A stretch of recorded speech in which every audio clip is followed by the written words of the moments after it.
Do you want to run through All Out as our resident AEW guy? I like that. The resident AEW guy. It's nice to be the resident of the actual good promotion.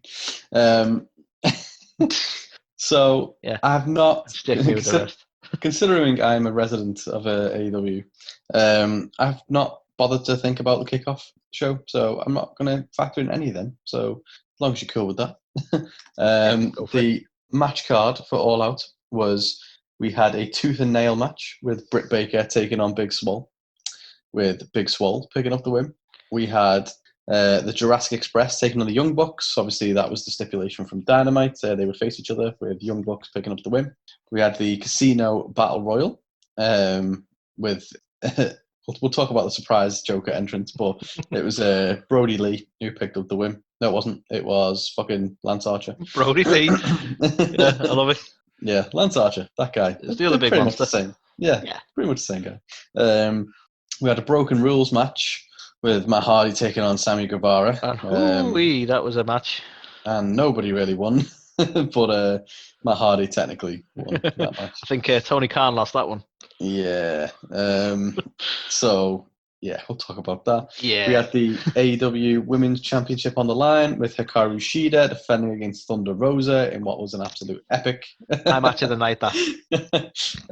With Shida retaining despite Rosa's best efforts. We had the Nightmare Family, Scorpio Sky and Cardona taking on the Dark Order in an 8-man tag with Nightmare Family, Scorpio Sky and Cardona picking up the win.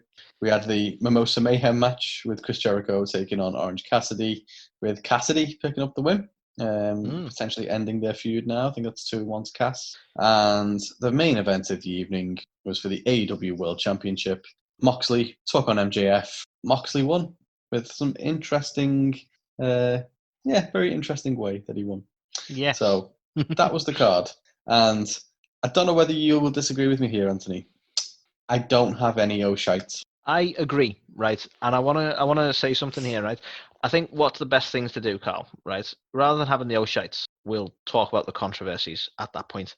And the reason I want to say it like that is because I want to objectively say now, and I hope you're with me on this, Carl, that this was the best pay-per-view I've seen in a long fucking time, right? And I'm trying to give it the credit based on that. This was an awesome pay-per-view, and I know there's been some issues, and we will talk about those issues, but I don't want to bring the pay-per-view down because of those issues, because all in all, and a lot of it's getting overshadowed now by some of that controversy, which we will talk about, but all in all, this was a fucking brilliant show. So for me, if you're up for it, Carl, we'll do the highlights, and then we'll do the controversy. Yeah, that works. Because I don't have any shites either. Yeah, it was a phenomenal pay-per-view. It was a fucking good show. Really was. There was a couple of things in there, obviously, which we will talk on. But yeah, definitely don't want to discredit how good this actually was. But so the pay-per-view kicked off with the tooth and nail match, and it was like AEW's first take on like a cinematic style match, I would say. I think to be fair, I think this is. I think people from AEW have even dubbed this a cinematic match, so we'll go with that as a term. It's sort of. It's like a quasi-cinematic match. It doesn't quite have the production value or feel of like WWE's, and it was more of just like a backstagey type location. This is probably closer to like Bray Wyatt versus Randy in the Firefly Funhouse kind of cinematic rather than the current sort of cinematic they do. It's probably closer to that, where it's heavily gimmicked out of ring match. Yeah. You know what I mean? Rather than it being totally a cinematic and did anyone win? I don't know what the fuck happened. Yeah. Well, whatever it was funny as fuck. Oh, yeah. Do you know what? Like, I would never go into Britt Baker as a dentist because she had some fucking scary tools. She is fucked. She had a fucking power drill. Honest to God, yeah. Goddamn. Like, I thought they both did a fantastic job. Like, Reba's awful, but at the same time, she was... like, the fact she's so over the top, even that made it just as funny. But like Big Swole, I haven't really given her enough credit. I thought she was fantastic in this, like the way she was like narrated throughout and stuff like that was awesome. Britt Baker just being an absolute psychopath was awesome. But yeah, they did some mad stuff in there, like fucking she stabbed Britt in the leg with a fucking Oh needled at yeah, one and point. her leg stopped working, didn't Yeah, and stuff it? like that. Crazy. Like that was hilarious. Like Yeah. she literally went at it with the power drill and got stuck in the dentist chair, and then basically ends up winning it by putting it to sleep with the fucking With the like mask, knife. yeah, with Yeah, like the nos, whatever it was. yeah, fucking hell. So all in all, like what a mental way to Yeah. open the show. Oh, it's some crazy good fun and a fun opener. It really was. Yeah, definitely. So really, This really enjoyed apparently, that. right? I don't know if it's true or not, but apparently this was originally scheduled for the pre-show, the buy-in, and Yeah. they loved the final product that much that they were like, "No, this is going to be on the main show." Oh, that's good. Yeah, I know. Like it was a lot of people were like outraged by it and stuff. So I didn't know whether they kind of caved to that Well, no, or what. apparently What? they made that decision before people even sort of got their say on it. Really, they were like, "No, this is too good to not have on the main show." Apparently, Yeah. Oh, that's good then, because yeah, definitely it was good enough to be on the main card. I oh, thought it was really, definitely, yeah. really, really fun.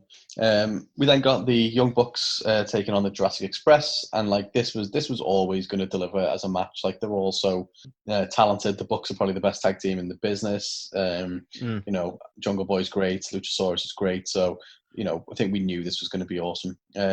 Interestingly, the Bucks played quite a heavy heel role in Do you this. know what? Right, I feel like they might have seen something here because, like, for me, FTR are massively over as well. I'm going to talk about FTR, Mm. and inevitably they're going to face off, and it's going to be heel Bucks versus face FTR, isn't it? By the looks, and I think It's going that way. they're turning it very slowly this way, but yeah, they were very heelish in this, very heelish. Yeah, there's one point where they literally fucking super kicked Marco Stunt's fucking head off. Like it Yeah, poor was guy. insane. Like he fucking killed him.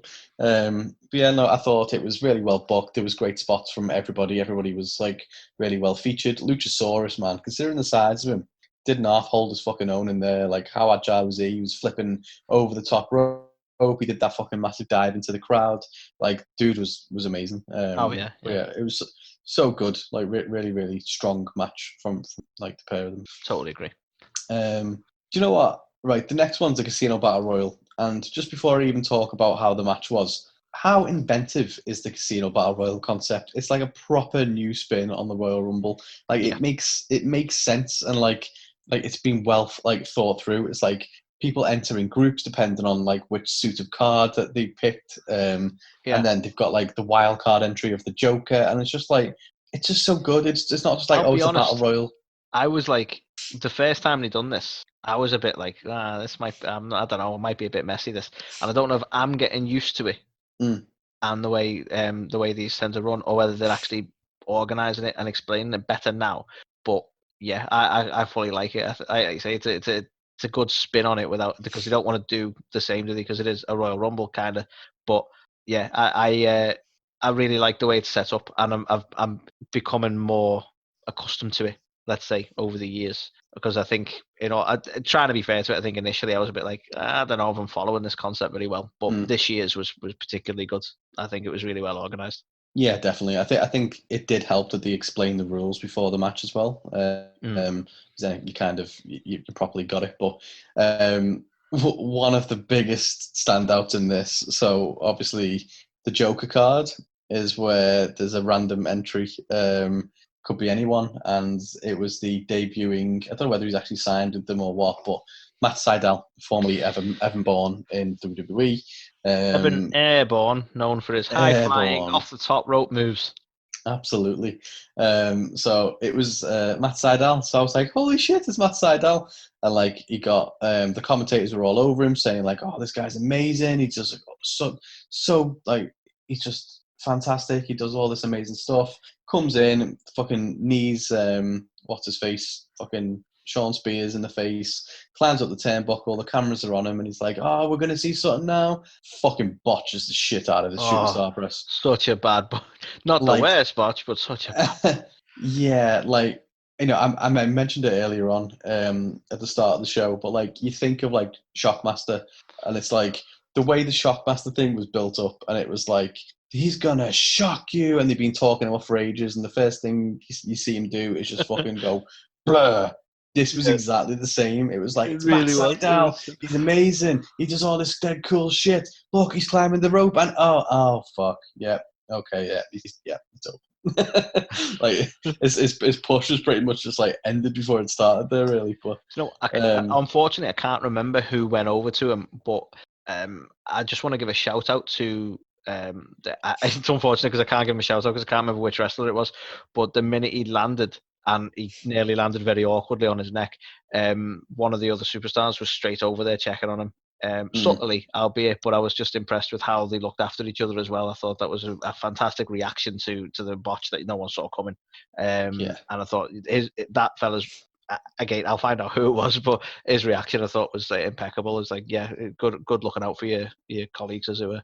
Yeah, definitely. But no, I was kind of joking when I said the push was over before it began. Like, if he is signed with him, I still think obviously he's going to be used quite well, shall we say? But yeah, just so no, it is. unfortunate. It's one of them where he's going to have to learn to laugh that one off, much like the Shockmaster. Because fuck. Do you know what? It's funny because when it happened, I was just like, oh, like I genuinely felt such dread, and I felt so bad for the guy. I was gutted for him. And then as the night went on, the more I thought about it, the more I just started just pissing myself. The more you watch it back, you're like, that's really quite funny, actually. Yeah, it is hilarious. But yeah, fucking it, like, poor Matt Sydal. Yeah. Yeah, like one of the main things that I really enjoy about having the crowd back, even in small capacity, is you can proper see how over some people are. Yeah, and I've mentioned this before, so you know it's genuine as well. Well, exactly. And I mentioned this before, but Darby Allin, fucking hell, that guy is proper over. But you know who surprised the fuck out of me in terms of who's over? Go on. Eddie Kingston. Oh my God, I did not expect that at all. Yeah, I must admit, I wouldn't have realized. It's funny, isn't it? Because we sit in our sort of own little bubble, as it were, like as it is, and you think, well, yeah, like we have our own opinions, but you don't realize how some people are like, and that lack of audience has actually stopped us from knowing these things. Like I honestly wouldn't have known that, but yeah, he is well over with them. Proper over. I'd love to get your thoughts on how this match ended. I was not a fan of the ending of this match. So again, and I feel really bad because I feel like I'm shitting on Jake Roberts quite a bit of late. But like, fair though, he started really good, but it's actually not. It's not been great since. It's not been great for a while, if we're being honest. No. Well, it was like, basically, it pretty much came down to Lance Archer and Eddie Kingston, right? And there's one glaring issue with the finish, which I'll come on to in a sec. But basically, Jake has got the snake in the bag, and he's trying to scare Eddie Kingston with it, because apparently Eddie Kingston's scared of no man, but he's scared of snakes. Okay. Naturally. So, like, he's on the corner and he's trying to do that, and then Butcher and Blade are getting involved, and it's all just a bit messy. And then the next minute, fucking Lance Archer manages to dump Eddie Kingston out, and he's won. The big glaring issue I found with this is I'm pretty sure Eddie Kingston never went over the top rope. So he's still active. So, yeah, he shouldn't have been eliminated. I'm pretty sure he went either through the middle or the bottom, was on the outside, he climbed back up, was around the turnbuckle, and then just got pushed off. So really, he hasn't gone over the top rope. So I don't know whether they're going to have to, like, go... It's nice to know if they make a work of that. Yeah, I'm interested to see. So, because it's the kind of thing they would do. Like, if the fans are shitting on it. Like, I've not really seen it mentioned that much, to be fair. So, yeah, I think it might have got overshadowed by a couple of things. Yeah. Yeah. But no, so I think, fair dues. So Lance Archer, I've been, chatting shit about this guy for a while as well, but he's obviously won the match, and he's now going straight to the main event. So it'll be interesting to see. Well, we've been talking shit about him. He has the potential to be a great talent. It's just not, for us, it's not been the best executed since he started. They just all come off just a bit cheesy, I suppose, a bit stupid. And, like you say, beating up random guys, the whole backyard wrestling bollocks when he was doing his videos, the nickname still not particularly big on. It just feels like a random mash of things that sound cool. And it's one of them. He has the potential there, and why not give him the shot and see how well they can sort of book it going forward. Yeah, definitely. I think legitimately he could be really, really good if he just toned down like the silliness of him. But I think, get a haircut and take yourself seriously, Lance. But I'm really, really keen to see Moxley and Jake Roberts kind of promoing and stuff like that. Obviously, there'll be some stuff around the DDT there that they'll probably have some stuff to do. And then I don't know. I really You never think, considered that, but it's a package deal, so you're gonna get Jake you're gonna get Jake promo against Moxley. That'll be pretty good. yeah. So I'm looking forward to that, and I think, as you said, it's kind of like put up or shut up now, Lance. Like the back in Yeah, you. So let's yeah. see if This they is your take shot this at the top seriously. title. Yeah. So yeah. Um. So the next one is the Matt Hardy Sammy Guevara match. So I really love the start of this match. Like the throwback to the golf buggy. So Sammy Hmm. turns up and chases down Hardy, but obviously Hardy dodges it, and Sammy's kind of fucked it up. We then go on to the next kind of planned spot, which is on top of a what would you call it? It's not like a forklift, but it's like some sort I of think they call it a like a scissor lift platform. Okay, so yeah, so like a because of the way the bars are. I think they call it a scissor lift. okay, so like a scissor lift platform. They managed to climb on that, and they're kind of fighting on there. And then Sammy kind of runs at Matt and goes to kind of not spear him, but like push him off the edge and go through the table. But unfortunately, that ended up in a little bit of a botch, which we won't dwell on too Mm. much at the minute because we'll chat about that. But basically, yeah, Hardy got knocked the fuck out basically Yeah, by that this fall, and was significant enough that they had to change. This isn't ultimately the match that was planned. They had to change the outcome. This is yeah, how significant that botch was, and we will talk about it more on the controversies. But that ultimately changed the rest of this match. yeah. So basically, there was a bit of, Hardy tried to get back up on his feet a couple of times. He was on really wobbly legs. He couldn't really stand and stuff like that. And then Aubrey kind of stepped in through the like the cross up and said like there's like a legit injury, and like the doc comes over and checks him out, and like Aubrey calls it off. So the bell's rung, and it's kind of like, oh well, like what the fuck are we meant to do here then? Because if Hardy loses or whatever, then he's fired or He's gone. whatever the Yeah. stipulation is. But in the next minute, like the camera cuts to Sammy and he's walking off up the ramp, and then next minute Matt Hardy's there, and then the match has restarted. And he still looks like his lights are out, but he's just in autopilot. And then he kind of rush into like this scaffolding spot where they start climbing some scaffolding, and basically Sammy gets knocked off it pretty quickly after that. It's basically their version of like a last man standing match. Yeah, so Is they the done a whole count out concept. on Sammy then, didn't Yeah, so he didn't get up. A very quick count to 10. He didn't get up from. So I think they were just like, okay, we'll restart it. We'll just have Hardy win. So at least that gets us out of the bind, and then we'll just get it over with as soon as we can. Which they? Yeah. is a massive shame, really, because I was Yeah, I really think there looking was a forward lot to planned there this. that we never got, which is a massive shame, and it started really well. Yeah, and like the build up for this has been like I feel really bad on Sammy to a degree because obviously he's had such a shit time. He's had all the stuff with Sasha, which got resurfaced, and he's had to go through stuff on that, and then he got brought back to the main to Dynamite, and a lot of fans were fuming and saying he shouldn't have been brought back, should have been fired, or it was too soon, that kind of stuff, and then back in with the thing with Hardy, and then there's the accident where he busts him open. If it is an accident, I don't actually know, to be fair. Mm. I'm still dubious on that, to be honest. But Yeah, yeah. so there's that, and he's getting a load of flack for that, and then and now this. So just kind of feel like it's not been Yeah, a it's great time. not been the best return for him. No, but such a shame because I was proper looking forward to this match. But I think I don't want to say they made the right call because the right call probably would have been to stop it altogether. But at least they wrapped it up quickly and didn't try Yeah. and carry on.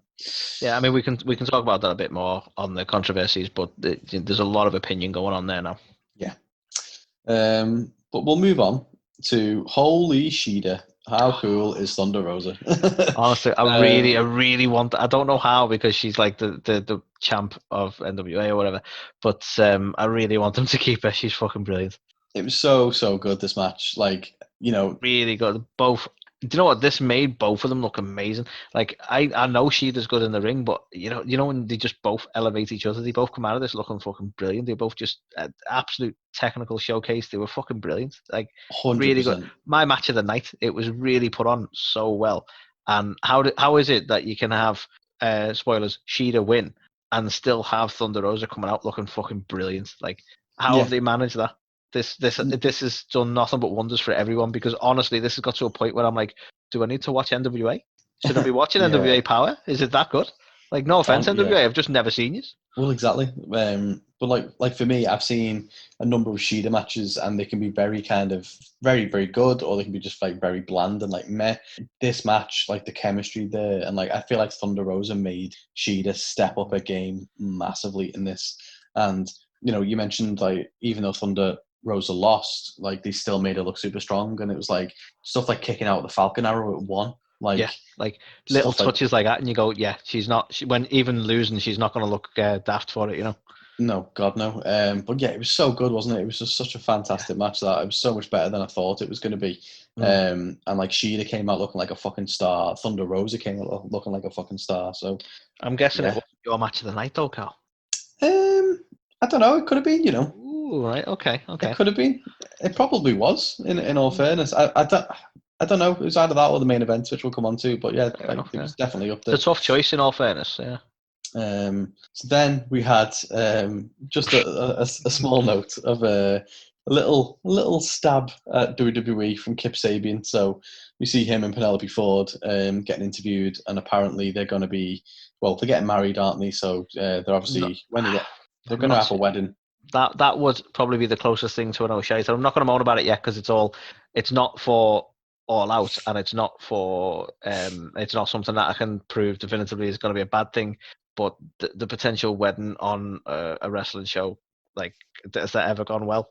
Yeah, I mean, I don't know whether they're actually going to have the wedding on the show or whether, but basically, the kind of the plot, like the reveal is that obviously they're engaged and they're going to get married, and if he's going to get married, he needs a best man, and he's going to unveil his best man on Wednesday. So it's kind of like ooh, who's it going to be? Another debut. So you're kind of doing it to build suspense, which you kind of. Fair enough. Yeah, I don't know. I heard getting married, and I'm like, oh fuck, it's not Yeah, going to be so good.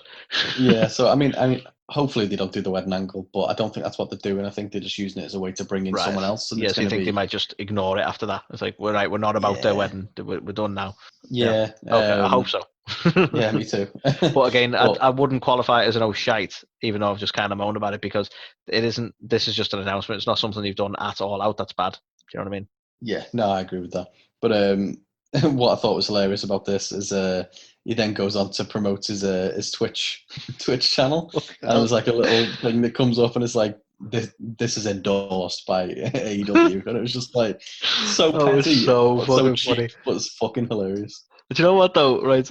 And again, we might need to talk about that in the controversies. But like, some people even complained about this, and it's like, oh, rise above. You don't need to be that petty. And I'm like, fuck off. WWE have been way pettier than this. This was just Oh fucking yeah, funny. yeah, it was hilarious, and it's very rare that I find Kip Sabian funny, but I thought I Yeah. loved this. It What was a amazing. solid pop. That was really good. I liked it. Yeah. So yeah, just a small note, but one that was really funny. Then we had the 8-man match, which I actually thought was really decent. I wasn't expecting much from it, especially because it had fucking QT Marshall in it. But I don't feel like it was probably as high profile as it should have been. So if you think Mm. about everything that Cody went through with Brody and stuff like that, and this is like the Rhodes family kind of getting revenge, and like Cody's friends getting revenge for that, but it just didn't really feel, don't know, didn't really feel that Mm. important, shall we say. But yeah, fucking Matt Cardona is more like mid Cardona at this point, even in AEW. So it's a Oh, bit man. interesting. But yeah, I honestly think it was only Brody who was like the main one who shone in this match. But I really liked the fact that it was ultimately Colt Cabana was at fault for costing him the match, because Brody had it won and told Colt to pin him, but then Colt was like, "No, I want to hit me moonsault," and then he went up there to hit that, but like Dustin rolled out the way and managed to pin Cabana. So afterwards, Brody was fucking fuming, and it looks like Colt Cabana, his days in the Dark Order might be numbered. Oh, So we're gonna get that goofball back, are we? yeah, maybe. But then after the match, we find out that Tony Khan has booked Dustin to be the next challenger for Brody Lee. And then Dustin went on to give like a really, really good promo. I'll tell you what, these Rhodes boys sure can cut a good promo. Oh yeah, um, learn from the dad, I suppose. I know it's not yeah, the but same. like, Like, he was from a different era, and his promo work was different, but he was still a fantastic talker as well. yeah, I mean, like obviously, just like Hard Times, Dusty Rhodes, one of the best promos ever. Like the promo Cody cut where like his voice breaks and he's like, it's not talking about the dead, it's about the living and stuff like that. Like that was epic, one of the best, most recent ones. And then Oh I've yeah, never really seen a promo like this from Dustin Rhodes. Like he was fantastic as Goldust in that character work. It oh was yeah, so yeah. good. But I've never really seen a promo that like of this style from him. And yeah, it was fucking Yeah, I boss. think he was stuck in Goldust for that long as a character that it was hard to have any sort of promo like this. Yeah. So this is getting to see Dustin, isn't it? You know what I mean? Mm, Which we have spent decades not getting much of. So yeah, fair play to him. Really impassioned promo. yeah. The next match was the tag title match, which was great. It was long. Yes, it was. A It pay-per-view that was, ran for 4 hours. Maybe shorten this match a little bit. yeah. I think it went on for about 45 minutes, and I get it. You know, you've got fucking Hangman, fantastic. Omega, probably best wrestler out there. FTR, probably one of the best tag teams out there in the world. I get it. Let's showcase it. Could have trimmed 50 minutes off, maybe more, 20 minutes off this match, and still would have had the same kind of impact. I think definitely went long, but yeah, I think obviously the big kind of thing that came out here was FTR ended up winning the match and That's became the the thing. new. The match, fucking brilliant. Like FTR looked awesome and should have won the titles, and we're leading to everything's heading in the right direction. Like we're slowly leading to FTR versus Bucks, and I'll let you mention it a bit because I know you're fucking massively over on this being a feud. But Yeah, they're sort of setting that up as well, aren't they? yeah. So like obviously FTR, they're the champs. It makes perfect sense, and like you can't really have. It's going to go to the Bucks. Hopefully, I really want to see FTR in the Bucks. Oh That'd be yeah, yeah. great. But after the match, Omega just kind of stormed off. And like he stormed up the building. The Young Bucks were like trying to say like, "Okay, calm down," kind of thing. And he was like, "No, I'm done with him. I'm done with him." Even though he didn't really do that much wrong, we can't really say that it was his fault that like the match got cost or anything. Mm. But yeah, Omega just got in his car and was like, said to the Bucks like, "You coming with me or what?" They were like, He's like, "Okay, just think about it." And let me know. It was like he gave them an ultimatum as well. So I don't know. Is Kenny going to be the heel in this now? Is he going to go after Hangman? Like I Apparently, would a lot of love. people are like big on him going heel and bringing back the cleaner gimmick, and I never really knew the cleaner gimmick, but it looks a bit hokey. Mm, I don't know. I didn't follow New Japan well enough to know how good it was, but a lot of people are asking for Omega to go heel and do that whole thing again. yeah, I think. I mean, I just want him to have a singles run and just be Yeah, up there as like doing some really really good matches and stuff. But I would love a Hangman Omega feud. Like I would I love think. that. To be Please make fair, that happen. I think we're getting it. The only complaint I had about it, really, and they are clearly setting it up, but I don't know, it could have been a bit more divisive. The falling out. It was Mm, another storm off where they might reconcile, and I'm a bit nervy with it because the amount of times that they've fallen out and not been falling out and stuff. I would have preferred something a bit more divisive and, like you say, a bit more of a reason for him being done with him, as it were. But all in all, it's heading the right direction, so it's still a good shout. yeah, I just hope it's like a clean break now between like FTR and them, and like Yeah, FTR can go about doing something else, that's the thing. and They then don't. The just FTR don't need it now. They just need to crack on as the champs. yeah, yeah. Um, Sorry, just so as a side next, note, are we firm that Tully's done with Sean Spears now? I know, yeah, it's a bit odd that I don't know why. Spears was in the Actually, casino, no, but because on Dynamite he came out with Sean Spears oh, did he? for Yeah.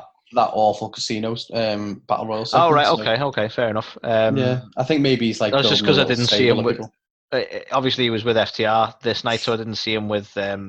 But again, you get lost in the mix being at the casino battle royal, wouldn't you? So I suppose Yeah, that makes sense why he wasn't with Sean for that. But yeah, I don't know. Just in my mind, he just that's a good seems point. very FTR focused. Is all. Mm. Yeah, I mean, wouldn't you be? Well, yeah, they're winning titles. um, yeah. So then the next one was the Mimosa Mayhem match, which I thought was a solid match. To be fair, it was quite some fun spots throughout. I'm getting to a point, and this is not a negative by any means, but I'm getting to a point where I'm wondering whether Jericho's just trying to see what he can get over as a match. Yeah. Well, do Because you know this should what? have been goofy as fuck, but it was really fun. Yeah, it was fun. I thought apparently this wasn't just like I've had this mad idea and like a week or two like in advance. Like he shared on his Instagram or something recently Of a that drawing. sketch. Yeah. Yeah, so he basically sketched the concept of this out like about 3 or 4 months ago. So it's like fair play to the guy. Like it's not just he's not pulling it out of his ass. He's just Yeah, I Oh yeah, mean, it's he's just thinking mad because about it. like when you hear about it on paper, you're like, they're doing what? That's gonna be stupid, and it's not. It still books really well. I don't know how he does it. Mm. Yeah, no, it was really good. I think I'm kind of I want this feud to be done now. I think he's done a great job of elevating Cassidy, and Oh yeah, Cassidy's come out of it like with a lot more kind of star power now as a result. But definitely. yeah, I want to see something different now with both of them really. But yeah, I thought it was a good way to go out. Like the match quality itself wasn't exactly fucking stellar, but it was fine. It was entertaining. And then yeah, the forearm into the pool to to end the match was rather amusing. Oh yeah. And now I've got to say it. It's the biggest compliment I could possibly give anybody. MJF really reminds me of Kurt Hennig. And for anyone Really, who's listening really for the reminds me. first time, maybe I just want to point out that Carl's favorite wrestler of all time is Kurt Hennig. Yeah. So this is a Um, massive compliment. I just he just yeah, he was phenomenal in this. He looked like this is the first time we've been saying it for ages. Like, oh, he's a rising star. He's gonna be this one day. He's gonna be that the other day. Yeah, He's there. yeah. He is there He already. is a star, definitely. Yeah, like if you look at this feud, this was so clever. This is a different side of MJF. This was built around MJF being a wrestler and Moxley being a thug, and we saw it on Dynamite a little bit as well when he was talking to the lawyer. But MJF is like, he can be this prick and all this whatever, but all he's ever wanted since he was a little kid was to be the world champ. He's a wrestler, and he's a fantastic wrestler. And the whole point is Moxley is this little hardcore backstage whatever what the fuck's your backyard wrestling little thug. Yeah, And MJF is a wrestler, and that's all he wanted to be, and that's how he was gonna do it. Like, he is a prick because he wants to be the best and he believes he's the best, and that's almost like a Mr. Perfect character in oh yeah, itself. yeah. So yeah, that I've said it. I've said it now, and yeah, No, let's be I'm honest, proper right? over on this guy. It was MJF who put the finish over, like the way it finished, and I'll let you get onto that. But if it had not been for the way MJF was pushing the fact that he's always wanted to be a wrestler and he wants to be the best, and Mox is a thug, it makes you go, fuck it, like this builds more because he's going to be furious about the finish, and I'll let you talk about that now. But like it, I don't know, that was all through the work of MJF. No offense to Mox because he's been incredible in the last few weeks, especially.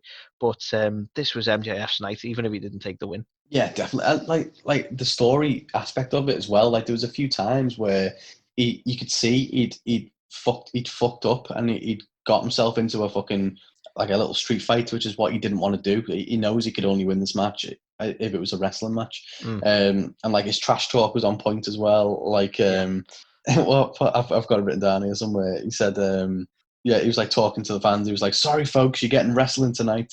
And it's like, it's stuff like that because Oh yeah. it just makes so much sense. Like, honestly, he is incredible. But it's who have we ever seen in the wrestling business just come out of fucking literal nowhere and then just actually watch them rise to like superstardom? You've had like Rocky Maivia, who became The Rock. You've had Hunter Hearst Helmsley, who became Triple H. You've had the Ringmaster, who became Stone Cold. Now you've got MJF. Do you know Like, what? Right, I have a little bit of a special place in my heart for MJF for that reason because I kind of joined wrestling around the time when these people were. You could tell they were going to be stars, if you know what I mean. Like they weren't fully there, but The Rock, Stone Cold, Triple H, they were all heading that direction. I was watching them propel from a place that they'd already built. Whereas I've seen MJF from the beginning of it. Do you know what I mean? When he yeah. was just this sort of slightly arrogant comic foil when all elite started to where he is now. And it's like, I feel like this is the first time I've got to see that person progress into a fucking star. And Like, it's awesome. if you think about it, like a year ago, he was Cody Rhodes' friend, his little lackey. Yeah, do you know what? Yeah, I mentioned like I totally forgot about that bit. In all fairness, I'm like talking about like, Yeah, oh yeah, he was just a punk with Wardlow, but yeah, he was. yeah. That's how he broke away. He was Cody Rhodes' mate who was trying to sort of protect him at Like the the time. first time I saw him with Cody and stuff, I was like, oh, he's this fucking nerd. Like he's not. Yeah, He's like, and then the next minute, fucking the massive heel turn cost Cody from ever being able to go for the belt, and like out of that, just yeah. But that's incredible. the thing. If you look at like when AEW first kicked off, and we had Cody and MJF by his side, there's no way either of us would ever have gone, yeah, he's going to be the biggest talking point, or one of the biggest talking points of one of their biggest pay-per-views in, 2-3 years' time. Yeah, Like, no it's chance. crazy to think he's really risen through AEW in such a short amount of time as well. But it's fantastic. I feel like we've got to see him go from nothing to where he is. Yeah, Like, I'm I sure he did. was doing bits and bobs on Independence before this, but big show, start to finish, and we're seeing him as like an absolute fucking star. Yeah, 100%. And like, to go back to this particular match as well, you mentioned around the finish and stuff. So obviously, the whole kind of thing in the build up to this was the paradigm shift being banned, obviously. And Moxley was like, "Yeah, whatever. I can beat you with all these different ways and so on and so forth." But Wardlow tries to throw him the diamond ring, and's got the ref distracted. But basically, because of the fight that he brought to Moxley, and like MJF had got fucking absolutely battered as well. He was busted open. He was fucking bleeding everywhere. But Moxley basically had to use the paradigm shift to put him away. So that itself tells a whole like other story now, because not only was the move banned and he shouldn't have used it, like technically that means it, like, what should he have the belt stripped from him and stuff now? So We see, like, this is where's the it? thing where I don't think we're done with this feud, and I'm totally fine with that, because you've got the paradigm shift was banned, right? But you've also got the fact that MJF had to resort to using the diamond ring, so he wasn't squeaky clean and going, this is a wrestling match, I'm not going to resort to that. He resorted to it, which sort of led Moxley to resort to it. So it ended up doing exactly what MJF didn't want to do, and it brawled into a street fight essentially. And I don't know, for me, it's like MJF's going to have his arguing points. He's going to come out of this and go, yeah, you shouldn't have used paradigm shift. I was robbed, this, that, and the next thing, even though he was going for a dirty tactic anyway. And the whole, like, the carry on of the feud is almost there already. And I'm totally for it. I would see this again. Definitely. Yeah, definitely. I loved everything about it, to be honest. I thought it was epic, and he definitely looked like he belonged there. Like, if you think about it, he's one of the smaller guys, and he was going up against John Moxley, who's an ex-WWE guy who they obviously felt was big enough to put the belt on, and he didn't look small or out of place or anything. No. Like, he looked like he belonged. So he's Definitely. obviously been doing a lot of work as well in the gym and stuff. He's looking like more of a In main all event fairness, like, guy. there's a world of difference between, again, starting in AEW and where he is now physique-wise. He's definitely been working on himself. Yeah. All in all, and yeah, I can see why you're torn between your match of the night, because it was really good, and as far as storytelling goes, it was fucking brilliant. Yeah, definitely. So it's either this or the Sheeda one, but yeah, fantastic. So I guess to touch a little bit then on the main kind of O'Shite. If it like, well, there's a few. Haven't called it an O'Shite, really, have we? But I'm just going to call this section the controversies. controversies, because there's a couple of bits. Yeah. So do you want to do them? Can I cover a couple of minor bits before we talk about the biggest one being the Matt Hardy stuff? Yeah. So we had the apparently there was an issue of difficulties with humidity, and the reason I mention that is because this has apparently been cited as some of the issues, like AEW essentially apparently have almost caused the botch for Matt Sydal, because the ropes were slipperier than they should have been because of the humidity. I don't know if that's maybe an excuse or whatever, but he's done this move a million times. So, there could be some argument to that. Apparently, a lot of the fans were struggling, a lot of the wrestlers were struggling with the heat and the humidity in the place. So that was some of the reason for botch potentially. We've been to Florida, and sometimes when you step out on a very, very hot day, it's wet.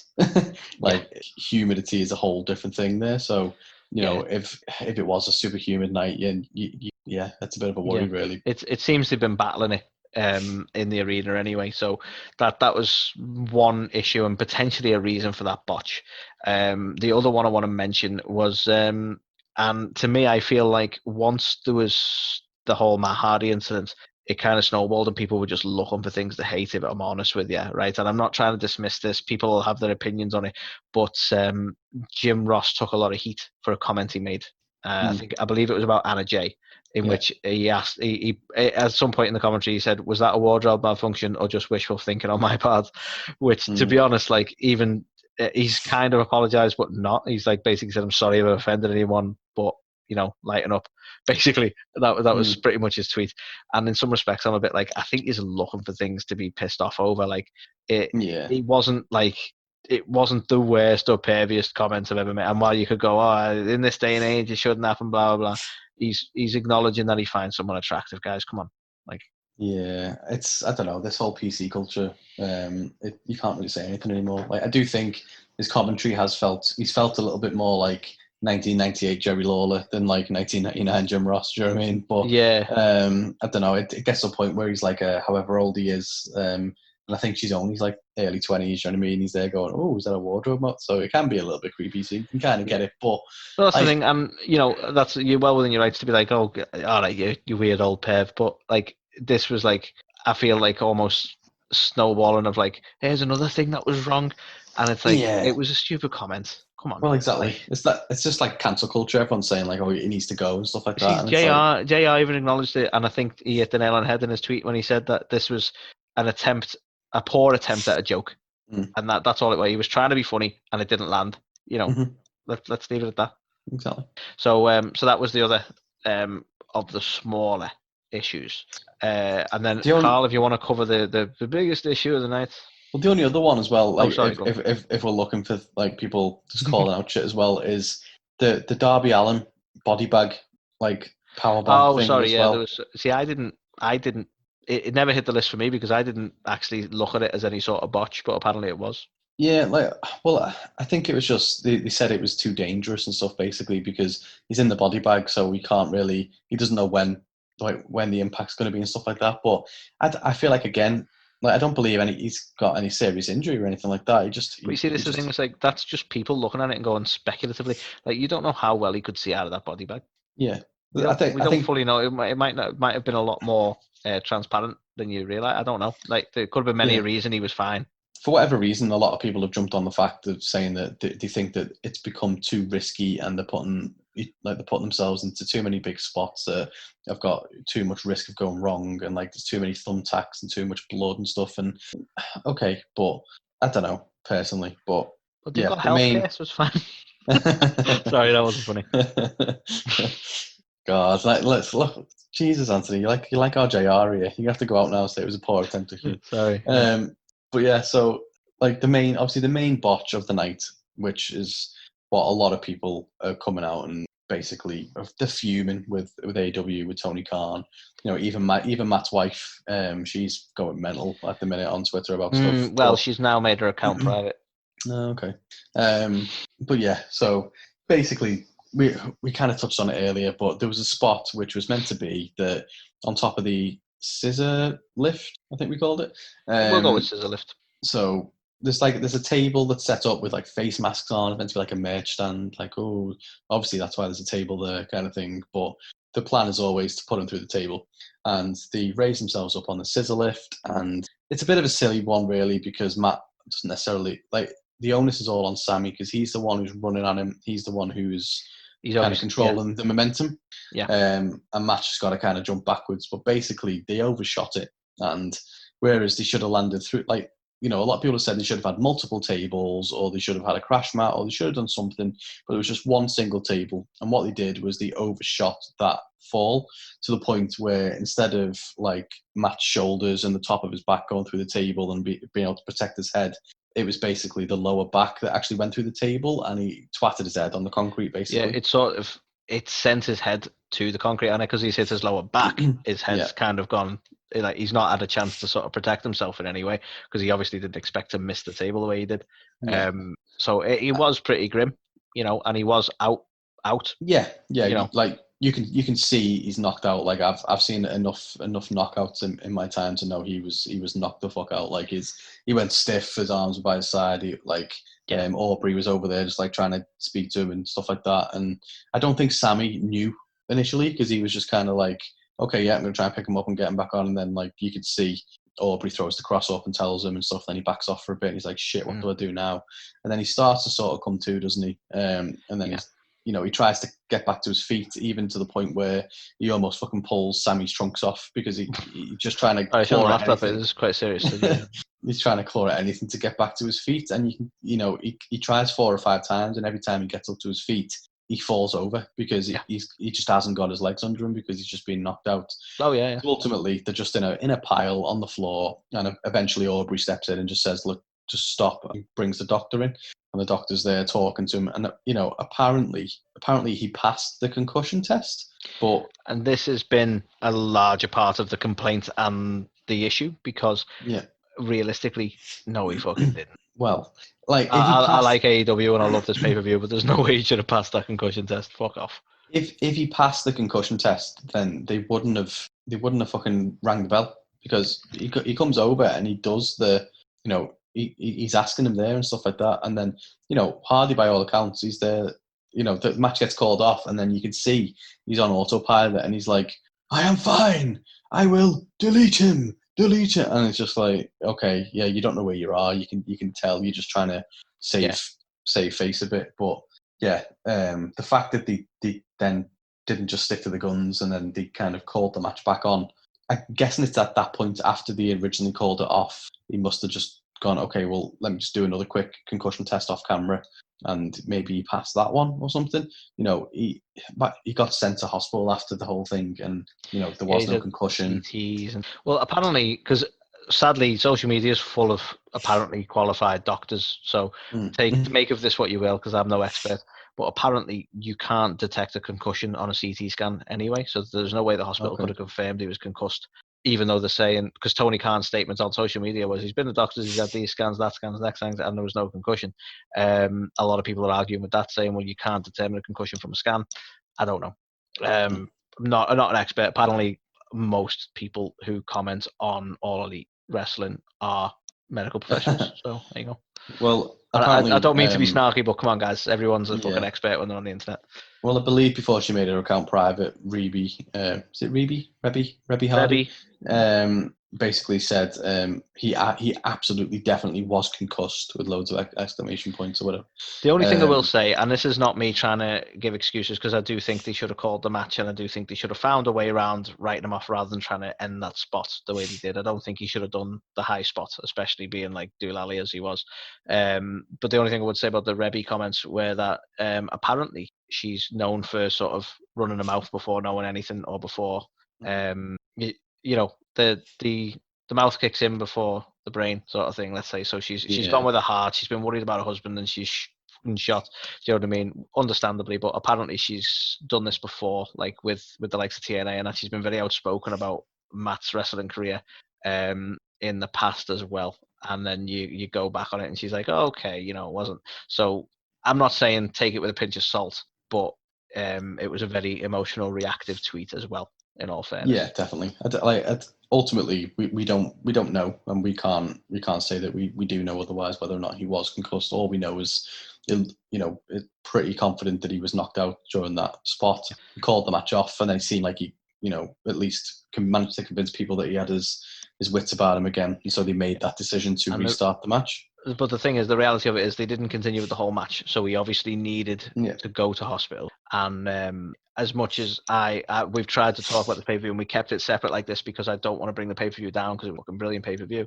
But that was an issue, and it was a fuck-up. They should have just called it. Yeah, because I guess the bit that makes it more of a fuck-up is, like, firstly, they should have just called it, but then if they are going to carry on the match, they then made somebody who's just been knocked out and is potentially concussed. Like the spot that they obviously were going to finish the match was for them to climb some scaffolding. Yeah. Which he should not have been doing. There's no fucking crap. Like, if he would have slipped again, then what? Do you know what I mean? Well, that potentially was the end of him, given the height he was at. Exactly. Like, if he'd have just gone, if he'd have just fainted or whatever. Well, yeah, people have been making things that, like we just said then, about the humidity and stuff, so they could have been slippy, right? Stuff could have happened. Yeah. But obviously, luckily it didn't. And I'm guessing that the planned spot was significantly higher up the scaffolding, because you can see after a few bits up, they kind of talk to each other and say, no, we'll just do it from here.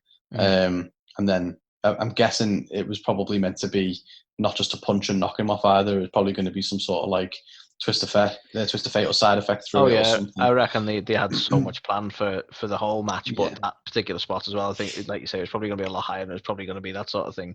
They're probably both going to go through it together as well. Yeah, exactly. So I think they ultimately just called a bit of an audible to still finish it the way they wanted to a degree, but because they needed to find a way to keep Sammy down for 10 seconds. So, whoever that's the thing, because unrealistically, he just stood up and punched Sammy, and Sammy stayed down for 10. They had to do something, but yeah. So yeah, I think sadly they're taking a shit ton of heat for this. And I say Mm. sadly because, they are a very young promotion. And I'm not trying to compare them to the indies because they're bigger than the indies, but the indies take a lot more risks as well. So when people are talking about these thumbtack spots and these riskier moves and stuff, you see that all the time on the indies. They're not at WWE's level where they've been going for like 30 odd years and they know and they're well educated on the stuff to avoid and the issues they've had and all that sort of thing. They're kind of somewhere in the middle. And I wouldn't want this to ruin what is potentially a really good wrestling promotion because people aren't going to sort of let this go. That being said, it might be appropriate on Dynamite to like acknowledge that it was a poor decision and maybe just apologize for that and say like, yeah, they should have called the match and so on. I don't know, but people aren't letting it go, and I don't want them to just dismiss it. Concussions are a very serious thing, but it was because a lot of people's like Matt was involved in the decision, but then straight away everyone's like, well, you shouldn't take the decision of a man who's concussed. Fair point, but I don't know. It's a difficult situation they're in when they want to try and put on the best show for everyone as well. For me, it stems down to two very separate incidents. Basically, there's the fact that they let the match carry on, and that was a decision that probably they should have called it there and then. It shouldn't have happened. Then there's the other thing of, well, okay, the product is too risky and it's too edgy, and they need to bring it all back in.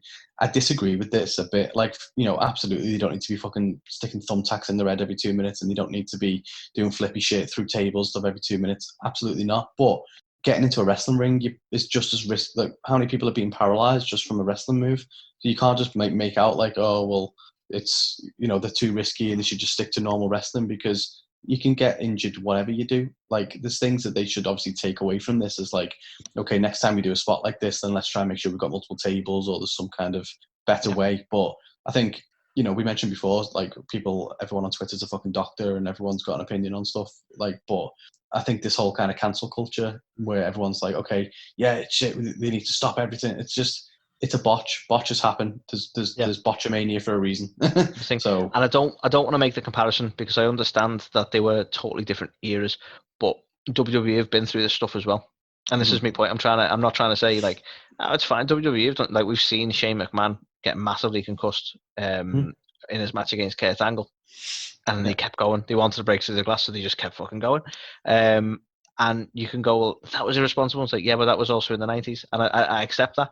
But that's why WWE have been going long enough to learn from those things. AEW and you could say they could learn from WWE, but let's be honest, they learn by doing it. Like, it's also very difficult in a live, it's a fucking live program. If you think about it, you had Austin and Owen Hart when Austin got his neck broke.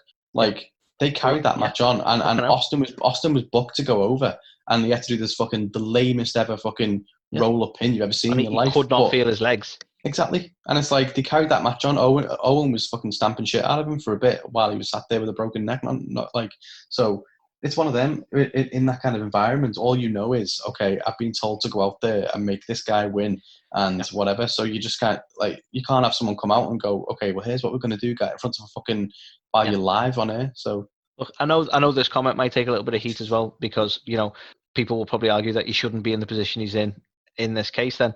But I'm looking at it and going, and I'm giving a little bit of sympathy to Tony Khan as well, who had to make a call, and he's not been in the wrestling business. This is him living a dream in a sense, right? And he's got professional wrestlers telling him, "Let's do this. It'll be fine," and he's going with it. Do you know what I mean? Like, you could argue, yeah, he should have made that call, but he isn't and hasn't been in the wrestling business all his life, and he's listening to people who are more experienced. The company's basically directed by wrestlers who've been in the industry for a long time. That's why he's got them in high positions around him. And I don't think it was purely on Tony's shoulders to go, let's let this match restart. He's been told by other people and he's probably trusted that opinion. Do you know what I mean? And I'm not trying to give him a pass on it. And someone's got to make the hard call, but I can see how he's ended up going, okay, let's do that. It's a tough decision in a live setting, like you say. I think I'm not giving him a pass, but people are giving him stick on that because they're like, well, it's his job as the owner of the company to push back on the wrestlers whenever they do say like, oh, we're going to try this crazy shit. But at the same time, if they're saying that it's fine and we want to do it and whatever, then you've got to allow them the level of, freedom he's also as trying to trust performers and their artists. opinion. Yeah. You know what I mean? Because they know the business better than he does, and I think that's the problem. He's coming at it from a weaker point of view, so it's hard to know when to put your foot down and when not to, isn't it? When you don't know the business as well. Yeah, exactly. So I just think it was just an unfortunate day for botches in general. I feel like there'll be lessons learned, but I don't feel like it's okay, AEW needs to stop doing this, stop doing that, whatever. Like, botches happen. Fortunately, Matt is fine, and there's hopefully no long lasting damage or anything. Well, he's going to be on Dynamite this Wednesday, so I think they're going to address it in some capacity. But he's definitely there. They've announced it. So okay, well, yeah. So yeah, let's see what the stance is and where it kind of goes from there. But yeah, I just think to anybody who's kind of jumping on this bandwagon and kind of this, that, the other, whatever, like it's happened. It was a botch. It's a mistake, and all they can do is try and learn from that and try and take more precaution next time. But you saw from the Evan Bourne thing, humidity or not, the Matt Sydal thing, humidity or not, accidents happen. Sometimes the best fucking trained people in the world can fuck up and get it wrong and hurt themselves. I don't know. I'm not trying to blame Owen Hart for this, but I mean, look at the Owen Hart situation. Yeah, exactly. So that was planned out. That had been practiced. Accidents still happen. Yeah, tragically sometimes. Yeah, I just think let's just wind it in a bit. Obviously everyone's got the interests of their favorite wrestlers at heart and stuff like that, and they don't want to see them get hurt. Nobody does, but let's just chalk it up to accidents. Let's learn from them, try and be safer next time, and yeah, let's just don't take away from this pay-per-view for them silly reasons, and appreciate it for what it was, which is a fantastic show, and appreciate AEW for what it is, which is a fantastic wrestling promotion. Let's just see how they react to it and what's next. Yeah, no, I agree. So, with all of that said, we're still not considering any of them as shites, to be honest. It was just, well, that's why we had to talk about the controversies, because shites are really for, I think, when something's been booked poorly or something. Exactly. I don't think it's for things like this that are like difficult situations like that. So it deserved its own little category, didn't it? Yeah, I agree. So taking everything into account, the full kind of card, I'm going to give this a 4.5. I thought it was fucking fantastic from beginning to end. The Britt Baker stuff to kick off the show was mental. Some fantastic talent on display from the Bucks, Jurassic Express, the tag match. Fucking Thunder Rosa and Shida was awesome. The Battle Royal was different. We're a big fan of Battle Royals. It's obviously the shame about the Broken Rules match. I imagine if that would have gone through as planned and no issues, then this could have even been a 5, to be honest. But and probably if the Jericho Cassidy match was a little bit better, I think it was fine, but it wasn't amazing. I don't think, if I'm being super harsh. But the whole show, like start to finish, like the main event, like everything, like 4.5. It was really, really good. Yeah, I dare say for me it's a 4.5 as well. And this is the first time I've issued anything that high. But I thoroughly enjoyed this pay-per-view start to finish. I know some people have complained about the length of time. I know there's some controversies, but I'm trying not to let that factor into the rating of the show. And overall, this was fucking brilliant. And like you say, maybe had some things have been a bit tighter. Maybe, the FTR match was a little bit shorter. Maybe Jericho match was a little bit better. The Broken match we got to see fully. Various little factors like that might have tipped it to a 5 out of 5. But yeah, this was absolutely, and for being, I don't know if it might have been affected by the fact that I've been watching pay-per-views for weeks now, and I've not seen anything this good. But I feel like I've not seen anything this good in a long time. I thoroughly enjoyed it start to finish. I really did. Yeah, every match kind of made sense. You cared about pretty much every match, and the stipulations made sense, and the things that were on the line made sense, and the stories that were told were just great. So yeah, I thought they did a fantastic job in the build and the execution of everything. Yeah, totally agree. So that's it. We've done it. We've talked about this week in wrestling. We've talked about the Ringside Report. We've got through everything that we promised to get through, Carl. We are men of our words. We are. And just think, next week there's no pay-per-views to discuss. So we're going to talk about matches. Yeah. Yeah. We've been planning on doing that for friggin' weeks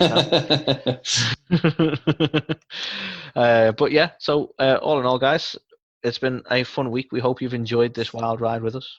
And we'll see you all again next week with our unique segments and our typical This Week in Wrestling and the Ringside Report. So we'll see you then. Take it easy. Well, hello, Carl and Anthony. Hey, it's the hardcore legend, Mick Foley, saying hello. What a beautiful afternoon it is. Wow, gorgeous May afternoon. There's a view of the river at the Foley compound. Just want to say hello to you guys and let you know that I'm looking forward to listening to you on A to the K, the podcast. I am not yet exposed to much in the world of podcasting, but I think I'm going to start. I hear great things about you guys.